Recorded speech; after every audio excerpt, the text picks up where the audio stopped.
महाराष्ट्राच्या राजकारणात मोठ्या घडामोडी घडायला सुरुवात झालेली आहे। आता महानगरपालिका, जिल्हा परिषद, पंचायत समिती, ग्रामपंचायती या सर्वच निवडणुका आता लवकरच होणार आहे आणि अशातच आता पुन्हा एकदा ठाकरेंकडे इनकमिंग वाढताना दिसत आहे।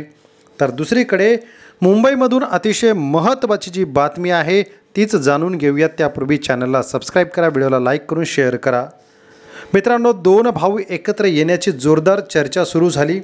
अशातच मुंबईमध्ये एकत्रच मोर्चा निघणार, दोन्ही ठाकरे बंधूंचे नेते एकमेकांना भेटायलाही सुरुवात झाली। अशातच भारतीय जनता पक्षाला ठाणे जिल्ह्यामधून अतिशय महत्त्वाचा धक्का आणि सुरुवातीचा धक्का ठाकरेंनी या ठिकाणी दिलेला आहे।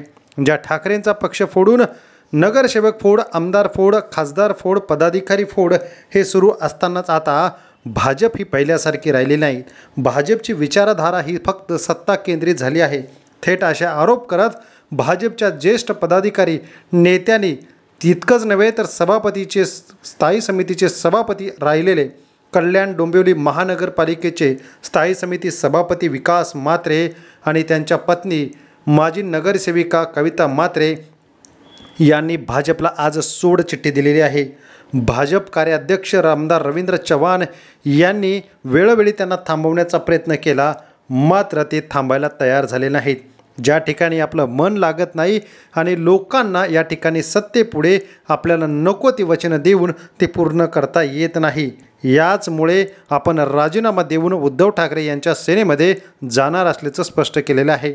त्यापूर्वी या शहराचे प्रमुख नेते डोंबिवलीमधून दीपेश म्हात्रे यांनी जवळीक साधली आणि या सभापतींना, विकास म्हात्रे यांना आणि त्यांच्या पत्नींना ठाकरेंच्या सेनेमध्ये घेऊन जाण्यात ते यशस्वी झालेले आहेत। यावेळी विकास निधी हा मनुष्य बघून दिला जातो। या ठिकाणी जनतेची कामं नाही केली तर सत्तेत राहून उपयोग काय, त्यापेक्षा विरोधी पक्षात राहिलेलं बरं, मात्र लोकांसाठी मी लढत राहील असं विकास म्हात्रे यांनी या ठिकाणी सांगितलेलं आहे।